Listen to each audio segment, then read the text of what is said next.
صلاة النبي يا صلاة النبي. بدأتوا الإعلان يقطعني يا ابني، والله ما خدت بالي. حضر يا حبيبي. السلام عليكم.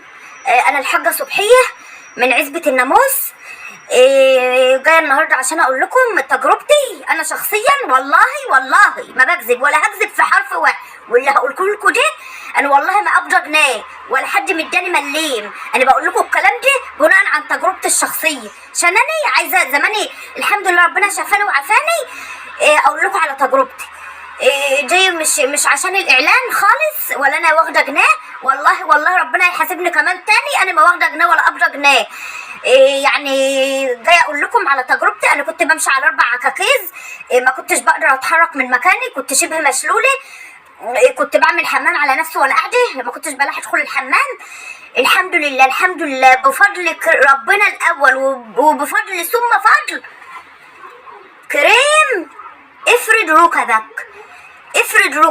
من ساعه ما اتغيرته ركبتي اتفردت وظهري اتفرد وكلاتي اتفردت. انا عدت ماشيه مفروده الحمد لله. بعد ما كنت مقوعه عدت ماشيه مفروده. انا عدت بمشي بطلع السلم 40 مره في اليوم، بنزل 40 مره في اليوم، بسبق زمايلي. بنروح نجيب الصبح العيش، ببقى الاولى في الطابور، ما كنتش بلاحق اروح اجيب العيش الصبح. الحمد لله من ساعه كريم افرد ركبك والحمد لله حياتي اتغيرت 100.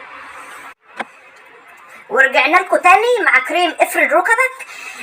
هقول لكم على المميزات. هتدهنوا ركبتكم، تلوطوها كده بالكريم من الجهتين، من هنا ومن هنا، تكتروا كريم، ما تستخسروش حاجه في نفسكم. تحطوا على ظهركم، تدهنوا كده، حد يدهن لكم ظهركم ورقبتكم لو وجعاكم، ومن هنا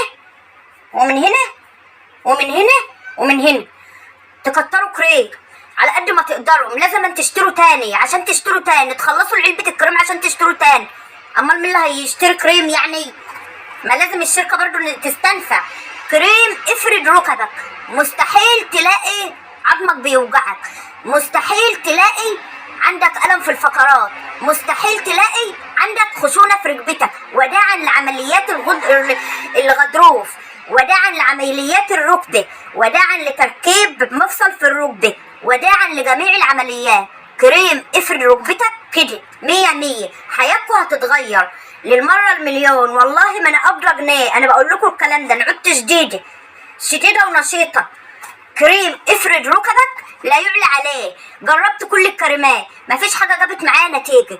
انا زمايلي كلهم ماشيين، عدنا بنجري لابسين كلنا ترنجات. البلد كلها بتقول علينا اللي احنا اتهبلنا، بس احنا ما اتهبلناش ولا حاجه. احنا فرحانين، رجعنا شباب. انا ست عندي 85 سنه، بقيت اكني عندي 20 سنه. انا بقيت اصبم العروسه، واديكوا شايفين. مش اعلان ولا دعايه ولا اي حاجه. انا بعمل اللي يرضيني قدام ربنا وقدام ضميري قدام ربنا. كريم افرد ركبك 100. مش هتلاقوا زيه للمرة المليون. اي حد غالي عليك، اي حد عزيز عليك، عايز تجيب له هدية غالية، كريم افرد ركبك. امك تعبانة، جدك تعبان، حماتك تعبانة، ابنك تعبان، انت تعبان، كريم افرد ركبك. رايح مناسبة لحد وعايز تزوره وعارف ان هو تعبان وكنت عارف ان هو هيحجز عملية، خد له كريم افرد ركبك. هيجربه وهيلغي العملية، هتوفر عليه 100,000 جنيه. يا جماعة ده سحر، ده خيال.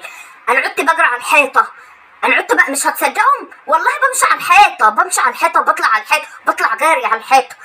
انا عدت بيني وبينكم سر، عدت بقوم ارقص للحاج، بشغل كده نانسي عجرم بالليل وبقوم ارقص، ببقى كده زي السحلية اللي بتتلوى في الأوض. انا خلاص مش حاسه ان انا عندي 85 سنه. انا عدت خلاص شباب في عز شبابي، لا وجامده، وعدت بقوم اطبخ، وعدت بقوم اعمل حاجه. طب والله عدت بتعكس كمان وانا ماشيه في الشارع. ده انا كنت بركب التوك توك كنتش عايزه انزل منه. الولا يقول لي يلا يا حاجه انت مش هتنزلي، ده مش عياده يا حاجه، انزلي يما، ده مش استراحه. اقول له بالراحه عليا يا ابني، والنبي يا ابني ما انا لاقي حاجه. حتى صوتي حلاو وانا مش عارفه هو عمل ايه في صوتي. صوتي حلو، كان صوتي كبير كده، يعني واحده كبيره يا جماعه. عايزين امن واحده عندها 85 سنه. انا حاسه ان انا اتولدت من جديد. كريم افرد ركبتك 100. خلاصة الكلام، الهدية اللي عايز تقدمها لحبيبتك او حبيبك او اي حد غالي عليك، كريم افرج ركب. السلام عليكم ورحمة الله. والله ما ابدا، والله ما ابدا.